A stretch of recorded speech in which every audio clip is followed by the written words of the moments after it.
For a while, I was talking to this girl named Tori. I really liked her, but things never worked out in the end. While we were still talking though, we'd call each other almost every night, sometimes even FaceTime. This was last July, right in the middle of a brutal heat wave. I was playing FIFA with my friend Carl when my phone started ringing, Tori, right on time. By then I had gotten used to her calling around 9 p.m. every night. I told Carl we'd finish the match later and to keep his console on. Then I picked up her call. Tori lived just 20 minutes away, but since it was a work night, I told her I'd come over tomorrow instead. She mentioned her parents had been gone all day and still hadn't come home. They were kind of unusual parents, not neglectful but very laid back. They rarely questioned her about what she was doing and would often go out 3 or 4 nights a week themselves. That night was one of those times. We talked casually about how neither of us wanted to work or go to school the next day, just joking around. Then she said she was going to cook some pasta and would call me back after. During that break, I went back to playing FIFA with Carl. When our game was over, I kept waiting for her call, but she didn't ring back for a while. I tried FaceTiming her, no answer. I tried again 5 minutes later, and this time she picked up. She was walking upstairs through her living room. She sounded confused. When I asked why, she said the front door was wide open. She had gone to the kitchen earlier to cook, but her dad's car wasn't in the driveway, so her parents weren't home. Tori was nervous and kept joking, saying things like, "What if someone's in my house?" I laughed and teased her, "You're probably right," but she told me to stop scaring her.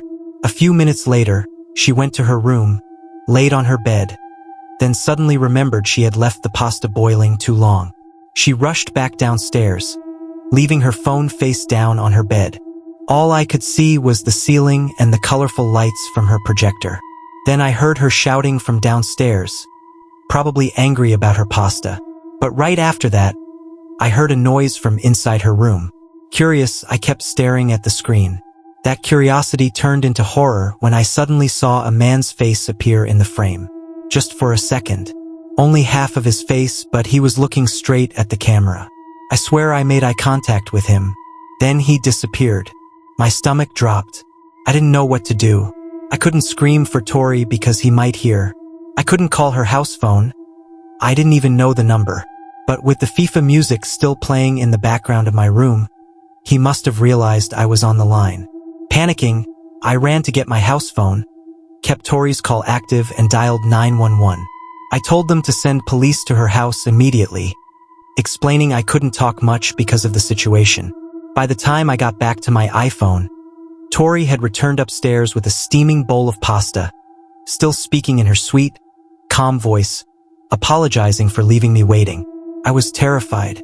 That man could have been hiding in her closet, under her bed, anywhere. I had to think fast. I couldn't warn her directly, or she'd panic and give herself away. So I said casually, "Hey, Carl's outside in his car. He's dropping off your backpack." She had actually left her backpack at my house. I was making it up to get her out. Thankfully, she believed me, though she looked a little confused. She slipped on her slides and went outside. That's when I yelled at her, "Run to your neighbor's house right now.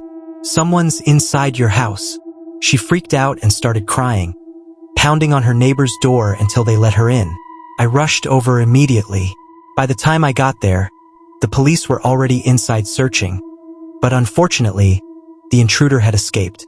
That night, she slept at my place. We locked every door. The scary part? That face I saw, I never screenshot it. And to this day, it chills me to think that while Tori was talking to me so sweetly, that man could have been just a few feet away, hiding in her room, listening to everything.